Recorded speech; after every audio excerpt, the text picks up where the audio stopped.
Thank you for joining me as we journey back to 1967 to let you know what crime movies have stood the test of time. Welcome to the third episode of The Test of Time. I'm your host, Eric. The year in crime. Albert DeSalvo, also known as the Boston Strangler, is convicted of numerous crimes and sentenced to life in prison. He escapes, roughly a month later, then turns himself over to police in just a few days. The escape was a protest on the inhumane treatment of prisoners. New Orleans District Attorney Jim Garrison charges businessman Clay Shaw with conspiring in the John F. Kennedy assassination. They would be played by Kevin Costner and Tommy Lee Jones in the 1991 Oliver Stone movie JFK. Nazis are still being found and convicted of war crimes. Jimmy Hoffa starts a 13-year prison sentence for jury tampering, attempted bribery, and fraud. Charles Manson is released from prison. He moves to San Francisco and starts assembling his family. The Supreme Court hears arguments in the Loving v. Virginia case. The court comes back with a unanimous decision striking down all laws prohibiting interracial marriage. Ruth Negga earned an Academy Award nomination for portraying Mildred Loving in 2016's Loving.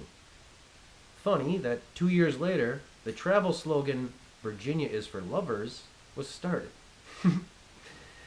Tennessee repeals the monkey law, the prohibition of evolution in schools,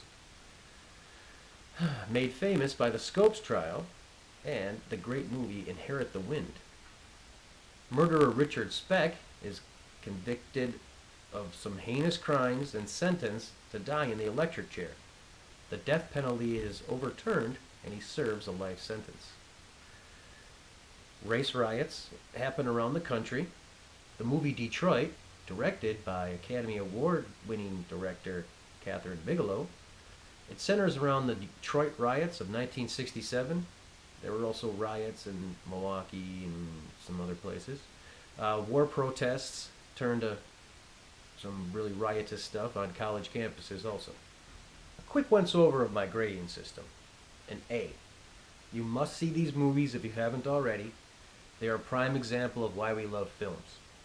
Be it they have a social impact, they define a genre, they could come out today and still be as loved. And they will stand the test of time for all time. A B. While not the best, definitely needs to be seen. People will still mention these in the future, but just won't be that passionate about them. Unless, of course, it's a guilty pleasure of theirs, in which case they might fight you. A C. I can't really recommend these, but if you want to see them, you'll probably think the same thing I did. Yep, that's a movie. May have been good in its time, but it fails today. Yes, a C is a failure in my class. Most guilty pleasure movies reside in this neighborhood. They are the so bad they're good. Okay. A D. View at your own risk. I warned you. Don't blame me if you watch it. These are the ones that are so bad they're bad. An F. Oh, what did I just suffer through? Why did anybody think this was a good idea? Okay, D's and F are great fodder for Mystery Science Theater 3000 and How Did This Get Made? Those kind of things. An incomplete is because I couldn't see it. The plus and minuses are pretty self-evident. I just liked it a little bit more or a little bit less. Some movies do deserve to be seen, so in that case I'll give them an effort grade. And those are the kind of the, rainy day movies. In 1967, the average ticket price was $1.20. When adjusted to 2017, that comes out to $8.79, which is still 5 cents cheaper than 2017's average ticket price of $8.84 listed on Box Office Mojo. There's limited box office data in this episode, so I left it off. I like to call this year 5BG, 5 years before Godfather. It changes the game. Movies before it can't be compared to anything after it, that kind of stuff.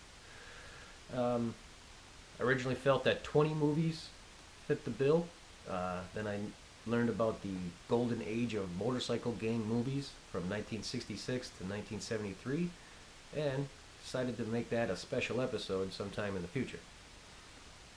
Of the 17 movies on IMDb that had crime listed as a genre, I was able to watch 15 of them. I also noticed that there were some Bond knockoffs, and well, since there is a crime element in all of them, I kept them around. So let's get started with the Bond ripoffs. On February 3rd, The Corrupt Ones, or also known as the Peking Medallion. A spy in possession of a rare artifact that reveals the secret location of a hidden treasure is confronted by a slew of seedy characters. Has a 5.8 on IMDb, under 100 votes, and no Rotten Tomatoes score. It stars Robert Stack, Elke Summer, and Nancy Kwan. The cheesy quality in this movie is really good. It's a well-aged cheddar. So that gets it a C-. Our next movie, on February 21st, Deadlier Than the Male. The hero is on the trail of an evil genius who employs beautiful women as assassins. 6.4 on IMDb with under 1,000 votes, and a 65% Rotten Tomatoes audience score. I feel these are both criminally low. It's still a great movie. You know, it's cheesy, stuff like that. Elke Summer is in this one. It's their second one. It also stars Richard Johnson, who turned down the role of a lifetime, setting the stage for Sean Connery to become Bond, James Bond. I give this a C+ with a B- for effort. Next, on April 5th, Double Trouble. Elvis plays a fictionalized version of himself. It's 5.1 on IMDb with under 1,000 votes, 53% audience score on Rotten Tomatoes. It's pretty silly. Elvis uses a lot of his kung fu in this movie, so this Kung Fu Elvis helps it to a C. But if you're a Top Secret fan like I am, this movie could go to a B-. So you'll see why. So I'd give this movie a C with a B- for effort. Next, on May 10th, The Viscount. Kind of got the feeling I was watching a movie about the world's most interesting man's brother. Yeah, everybody knows this guy. 4.3 on IMDb with very low votes, no Rotten Tomatoes score. The fights are really bad in this movie. I think it's a good Gouda right now that's saving this movie a C-. Yeah, could have been a D+, but I give it a C-. Next are historically themed movies. Released February 24th, The Night of the Generals. A murder investigation leads to Operation Valkyrie, the attempted assassination of Hitler. With a 7.3 on IMDb with over 5,000 votes, and a 70 score audience on Rotten Tomatoes. It has a large ensemble cast. Peter O'Toole, Christopher Plummer, Omar Sharif, Donald Pleasance. The acting's very good.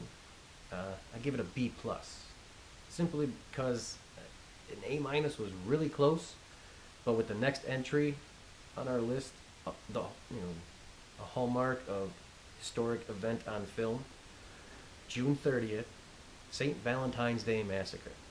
True life events leading up to the 1929 Valentine's Day Massacre. 6.7 on IMDb, with over 2,700 votes. A 100 critic score on Rotten Tomatoes, with a 68 audience. This was directed by Roger Corman. Large ensemble cast: Jason Robards, George Segal, Bruce Dern, and an uncredited role by Jack Nicholson. It's historically told. There is no Hollywood fluff in there. Very few untruths, such as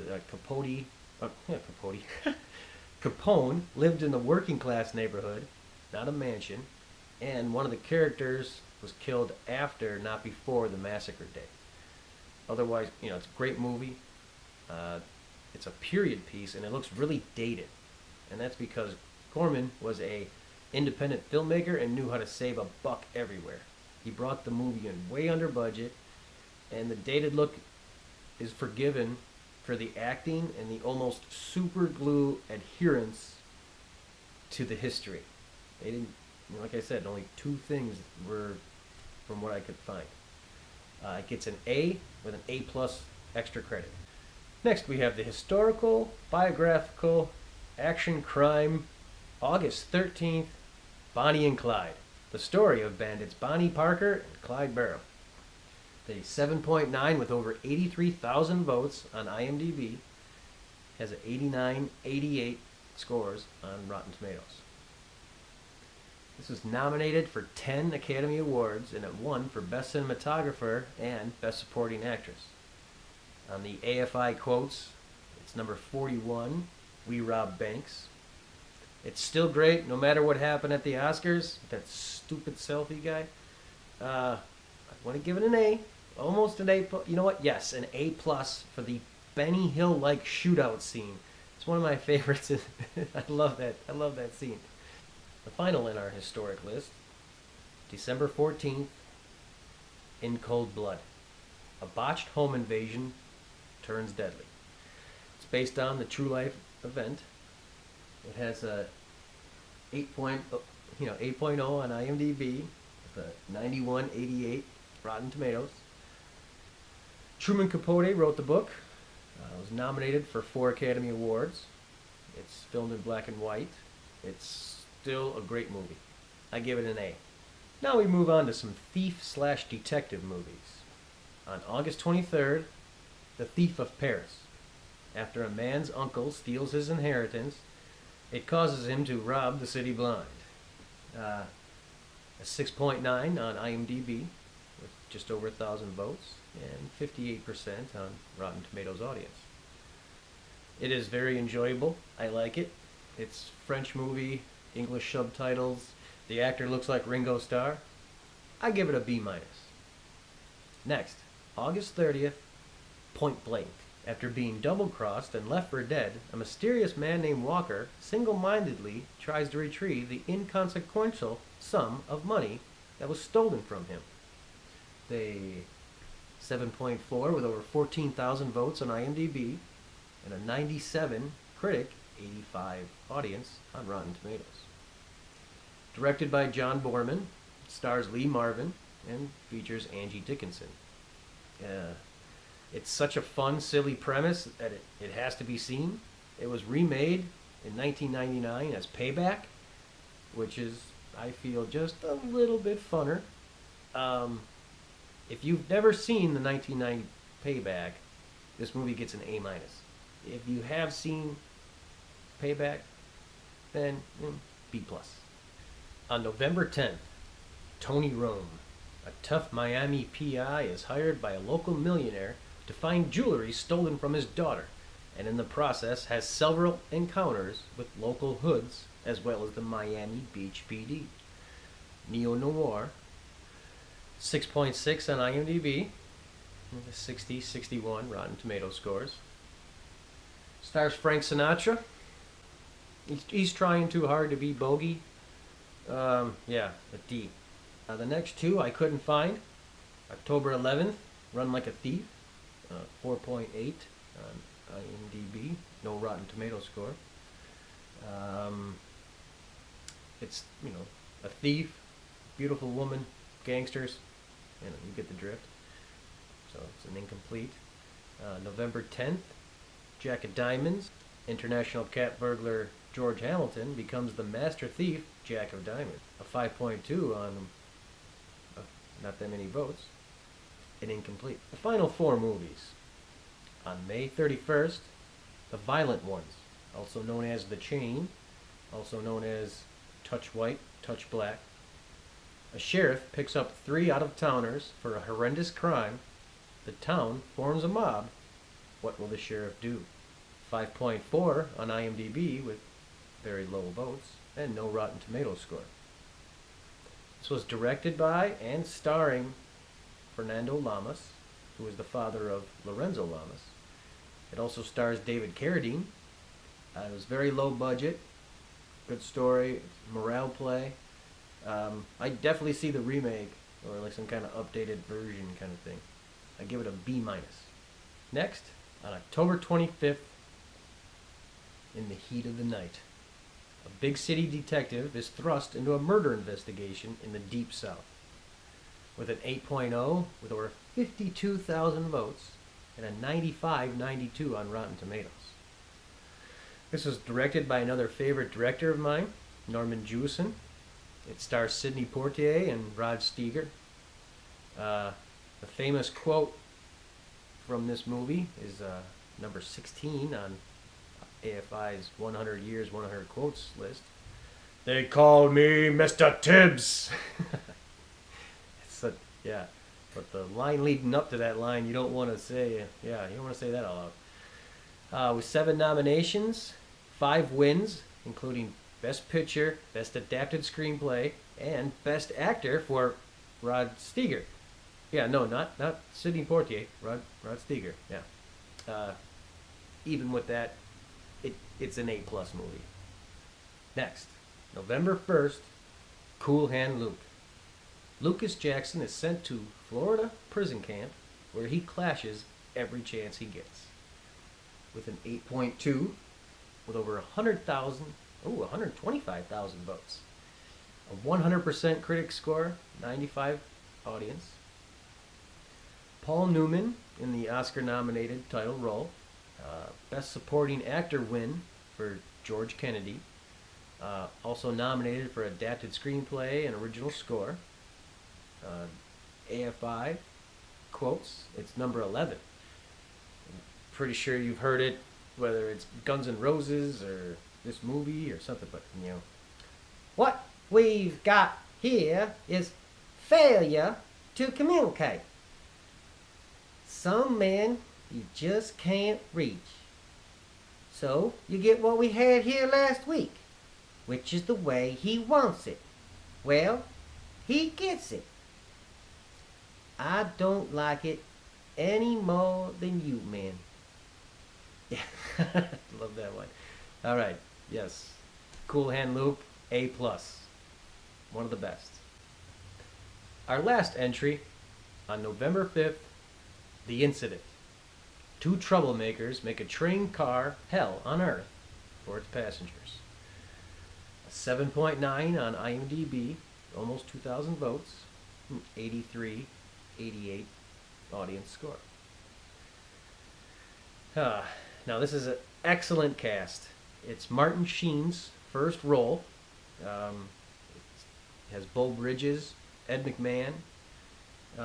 It's okay if you are overly sensitive or empathetic, you might want to skip this movie. It goes off the bystander effect, which is there's more than a few people in a room, somebody always thinks somebody else is going to take care of it. If you are overly sensitive or empathetic, this might not be the movie for you, but it's a tough watch. I give it an A- with an A for effort. Quick recap. The Corrupt Ones, a C-. Deadlier Than the Male, C+, B- for effort. Double Trouble, C, B- for effort, if you've seen Top Secret. The Viscount, C-. Night of the Generals, B+. The St. Valentines Day Massacre, A+.